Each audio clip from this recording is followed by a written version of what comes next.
Hello guys, my name is Pawan Nagar and in this video हम आपसे बात करेंगे ऑन्कोजेनिक वायरस के ऊपर। एंड इसे आप कहाँ पढ़ते हो? इसे आप माइक्रोबायोलॉजी एंड पैथो के अंदर पढ़ते हो, और जगह भी पढ़ते हो, लेकिन जब आप इन फ्यूचर आगे जाओगे तो आप सब समझ जाओगे कि और जगह आप कहाँ पढ़ते हो। अभी तो आप सेकेंड ईयर में हो तो ऑफकोर्स कहाँ पढ़ोगे? माइक्रो एंड पैथो के अंदर। एंड देखिए, आपने माइक्रो एंड पैथो में बहुत सारे वायरस पढ़े होंगे, भर भर के वायरस पढ़े होंगे, तो आपके दिमाग में आया होगा कि क्या सारे वायरस ऑन्कोजेनिक होते हैं? तो इसका आंसर है नहीं, सारे वायरस ऑन्कोजेनिक नहीं होते हैं। सारे वायरस नॉर्मल सेल को कैंसर सेल में चेंज नहीं करते हैं। तो ऑफ कोर्स ओनली कुछ वायरस ही होंगे जो कि ऑन्कोजेनिक वायरस होंगे, मतलब कुछ ऐसे वायरस होते हैं जो कि नॉर्मल सेल को कैंसर सेल में चेंज कर देते हैं।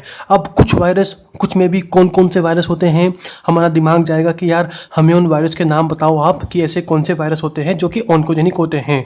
तो ऑफ कोर्स हमें यहाँ पर नाम पढ़ने पड़ेंगे। तो ऑफ कोर्स कुछ लिमिटेड नाम ही है। मैं यहाँ पर टोटल आपको टोटल 8 वायरस के नाम बताऊंगा जो कि ऑन्कोजेनिक होते हैं। अब उन 8 वायरस का नाम बताने से पहले हमें ऑफ कोर्स पढ़ना पड़ेगा वायरस का क्लासिफिकेशन, कि हम उन 8 वायरस को कैसे क्लासिफाई करेंगे ऑन्कोजेनिक वायरस के अंदर।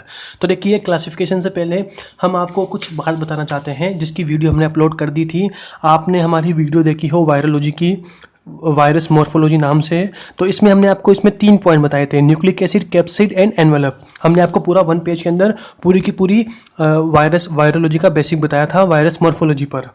मतलब वायरोलॉजी के बेसिक्स के अंदर हमने आपको बताया था वायरस मॉर्फोलॉजी 1 पेज में। तो इसमें आपको बताया था हमने न्यूक्लिक एसिड, कि जो वायरस के अंदर जो न्यूक्लिक एसिड होगा वो ओनली 1 टाइप का न्यूक्लिक एसिड होता है। 1 टाइप का न्यूक्लिक एसिड यानी कि या तो वायरस के अंदर डीएनए ही होगा या तो वायरस के अंदर आरएनए ही होगा, लेकिन दोनों एक साथ नहीं होते हैं, दोनों एक साथ प्रेजेंट नहीं होते हैं वायरस के अंदर। तो यहाँ पर भी ऑन्कोजेनिक वायरस का क्लासिफिकेशन में भी हम इसी का यूज करेंगे कि ऑन्कोजेनिक डीएनए वायरस कौन कौन से होते हैं, मतलब ऐसे वायरस जिनके अंदर ओनली डीएनए होता है, और ऑन्कोजेनिक आरएनए वायरस कौन कौन से होते हैं। तो हम भी उसी का यहाँ पर वायरस मॉर्फोलॉजी के अंदर हमने जो बताया था उसी का ही यूज़ कर रहे हैं। तो मैं यहाँ लिख रहा हूँ ऑन्कोजेनिक डीएनए वायरस। तो मैं शॉर्ट में लिखूंगा ONCO यानी कि ऑन्कोजेनिक।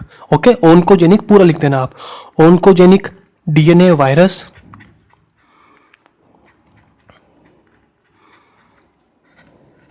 और दूसरा कौन सा होता है? दूसरे होते हैं हमारे पास ऑन्कोजेनिक आरएनए वायरस। ओके, पूरा नाम नहीं लिख देना, ऑन्कोजेनिक आरएनए वायरस। ये 2 टाइप से हमने क्लासिफाई कर दिया इनको।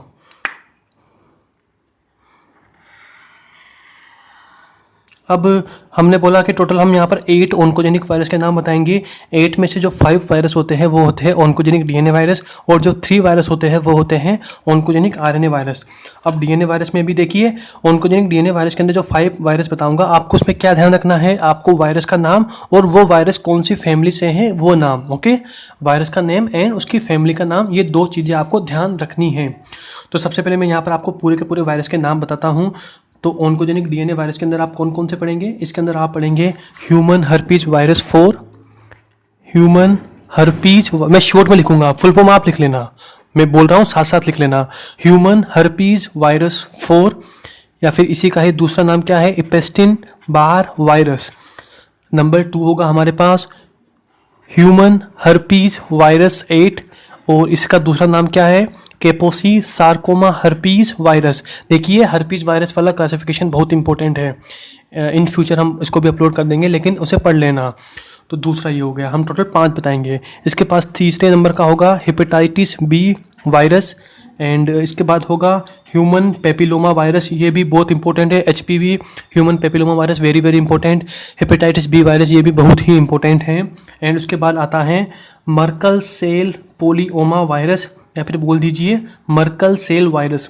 मर्कल सेल वायरस, देखिए जो मर्कल सेल होती है ना, मर्कल सेल ये हमारी स्किन के अंदर प्रेजेंट होती है।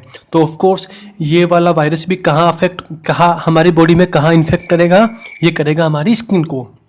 तो मर्कल सेल वायरस, या फिर इसी का एक दूसरा नाम है मर्कल सेल पोलियोमा, PY मतलब पोलियोमा वायरस। ओके, तो MCPYV मर्कल सेल वायरस या मर्कल सेल पोलियोमा वायरस।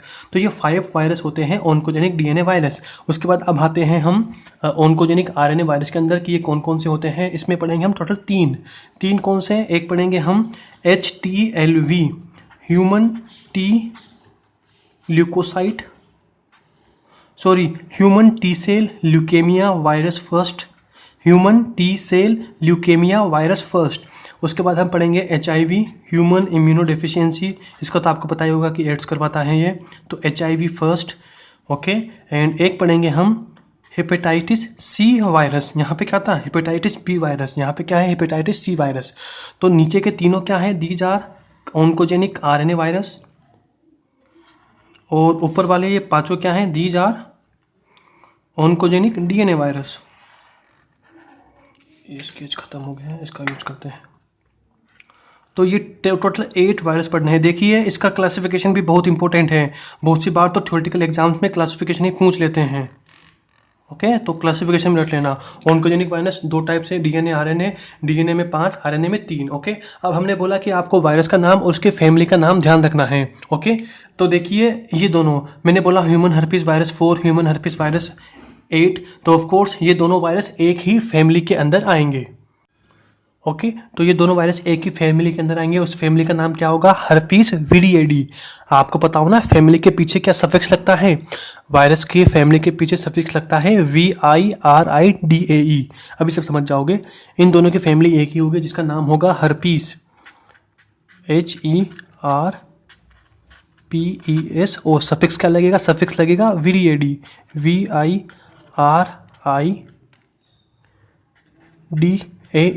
ओके, तो इसकी फैमिली भी यही होगी और इसकी फैमिली भी यही होगी। मैंने बोला वायरस का नाम, फैमिली का नाम ध्यान रखना है। ओके, काम आएगा बाद में। हेपेटाइटिस B वायरस, इसकी फैमिली कौन सी होती है, इसकी फैमिली होती है हिपेडना, HEPADNA। ओके, हिपेडना। हिपेडना के बाद मैंने ये लाइन क्यों छोड़ी है, इसका मतलब है कि आपको हिपेडना विरिडी, मतलब ये सफिक्स आपको हर जगह लगाना है। हिपेडना विरिएडी, हर्पिस विरिएडी। देखिए विरिएडी मतलब ये सफिक्स जिसके पीछे लग जाता है वो हो जाती है फैमिली, और वायरस की फैमिली के पीछे का सफिक्स क्या होता है, मतलब जहाँ भी आपको विरिएडी दिख जाए मतलब समझ लेना कि वह वायरस की फैमिली की बात कर रहा है। ओके, तो इसकी फैमिली हो गई ये वाली। ह्यूमन पेपिलोमा वायरस, इसकी फैमिली कौन सी होती है, इसकी फैमिली होती है पेपिलोमा, PAPILLOMA, पेपिलोमा विरिएडी, विरिडी मतलब इसके पीछे भी सफिक्स लगा देना। तो इसकी फैमिली हो गई ये वाली। एंड मर्कल सेल पोलियोमा वायरस, इसकी फैमिली कौन सी होती है, इसकी फैमिली होती है पोलियोमा विरिडी, पोलियोमा। और सफिक्स क्या लगाओगे, अगर हम फैमिली का नाम लिख रहे हैं, वायरस की फैमिली का नाम लिख रहे हैं तो सफिक्स लगेगा विरिडी। तो इसकी सफिक्स ये लग गया। ओके, ये हो गया। तो ये 5 वायरस, और इन 5 वायरस 4 फैमिली के अंदर आते हैं। उसके बाद इन तीनों की फैमिली देखते हैं। इन तीनों में से जो ऊपर वाले दोनों होते हैं ये एक ही फैमिली के अंदर आते हैं, और उस फैमिली का नाम है रिट्रोविरिएडी, RETRO। तो मैं एक बार फैमिली का नाम यहाँ भी लिख देता हूँ, विरिDAE। ओके, तो ये भी रिट्रोविरिएडी के अंदर आता है, ये भी विरिडेई के अंदर आता है। दोनों रिट्रोविरिडेई फैमिली के अंदर आते हैं। एंड हेपेटाइटिस C वायरस ये किसके अंदर आता है, ये आता है फ्लेवी वायरस के अंदर, फ्लेवी विरिएडी के अंदर, FLAVI, फ्लेवी विरिएडी। ओके, ये वाला विरिडीए यहाँ पे लगा देना। ओके, तो ये टोटल 8 वायरस, और इनकी हो गई 1 2 3 4 5 6 8 वायरस और 6 फैमिली। ओके, तो इतना ध्यान रखना है आपको। तो ये तो हो गया हमारा सारा का सारा क्लासिफिकेशन कि कौन कौन से ऑन्कोजेनिक वायरस होते हैं और उनका नाम क्या होता है, वो कौन सी फैमिली के अंदर आते हैं। इसके बाद हम आएंगे अब सेकेंड स्टेप पर कि हमें अब देखनी है इनकी मैकेनिज्म, कि ये वाला वायरस किस मैकेनिज्म के थ्रू या फिर कैसे नॉर्मल सेल को कैंसर सेल में चेंज करता है, ये वाला कैसे नॉर्मल सेल को कैंसर सेल में चेंज करता है, ये वाला कैसे करता है। देखिए इनकी मैकेनिज्म ही बहुत इंपॉर्टेंट है, वेरी वेरी इंपॉर्टेंट है। आप इसे माइक्रो में पढ़ोगे, आप इसे पैथो में पढ़ोगे। ओके, और ये भी है कि अगर आप इसे एक ही जगह पढ़ लोगे ना तो आपका दोनों काम हो जाएगा। ओके, तो हम अगली वीडियो में इनकी सारों की मैकेनिज्म बताएंगे कि ये कैसे नॉर्मल सेल को कैंसर सेल में चेंज करता है, सारों की ही, कि सारे के सारे कैसे नॉर्मल सेल को कैंसर सेल में चेंज करते हैं। ओके, और जो हम बताएंगे उससे आपकी पैथोलॉजी वाला पोर्शन भी कवर हो जाएगा, उससे आपका माइक्रोबायोलॉजी वाला पोर्शन भी कवर हो जाएगा। ओके, एंड अगर ये वीडियो आपको अच्छा लगा हो तो इस वीडियो को अपने फ्रेंड्स को ज़रूर शेयर करना। बाय।